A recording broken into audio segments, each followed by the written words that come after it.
Is JFK's luster fading? Key memorabilia doesn't sell. Some of the most iconic items associated with the late President John F. Kennedy are going on the auction block. JFK_memorabilia_22042 file. In this October 6, 1961, file photo, President John F. Kennedy, left, sits in his rocker in the White House in Washington, as he talks with Soviet Foreign Minister Andrei Gromyko about the Berlin situation. Beginning Friday, August 3, 2018, Eldred's Auction Gallery in East Dennis, Mass., on Cape Cod, is auctioning items associated with the late president, including a rocking chair that Kennedy used in the White House. AP photo, Bob Schutz, file, Boston, AP. Is JFK losing his star power? It's probably too early to tell, but 55 years after President John F. Kennedy's assassination, an auction of some of the most iconic items associated with the Kennedy White House fell well short of the pre-sale hype.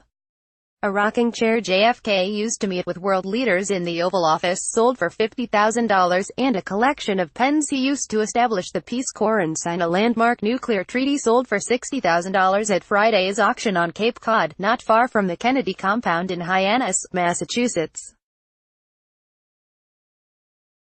But a number of other intriguing items didn't sell, including Kennedy's last pencil doodles before his assassination in Dallas on November 22, 1963, and a tie clip in the shape of the PT-109 torpedo boat Kennedy commanded during World War II. Other items that didn't get the minimum bid included a charcoal drawing done as a study for the slain president's official White House portrait, handwritten notes he jotted about Vietnam around 1953, his letter opener and crystal ashtray, and his personal stereo and Jackie Gleason records. About half of it sold. Josh Eldred, president of Eldred's Auction Gallery in East Dennis, told the Associated Press. Buyers' identities were not disclosed. Even though the auction is over, buyers can still make offers, he said, adding that he's confident the best of the memorabilia eventually will sell. JFK's worn, upholstered oak rocking chair had been expected to sell for up to $70,000. JFK often was photographed sitting in it while meeting with world leaders. The former president's doctors urged him to use rockers to ease his chronic back pain. The pens that sold were used not only to sign the Peace Corps into existence but the 1963 Nuclear Test Ban Treaty, an accord that helped steer the planet away from nuclear warfare a year after the Cuban Missile Crisis brought the U.S. and the Soviet Union to the brink.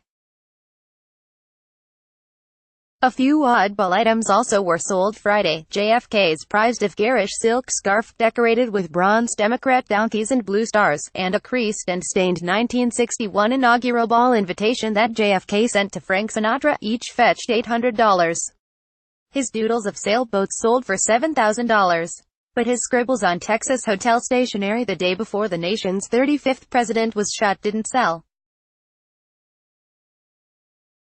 It may have been one of the last things he put on paper, auction house Vice President Bill Bourne said. In fact, it probably was. Follow Bill Cole on Twitter at https://twitter.com/BillCole. His work can be found here. Copyright 2018 The Associated Press. All rights reserved. This material may not be published, broadcast, written or redistributed.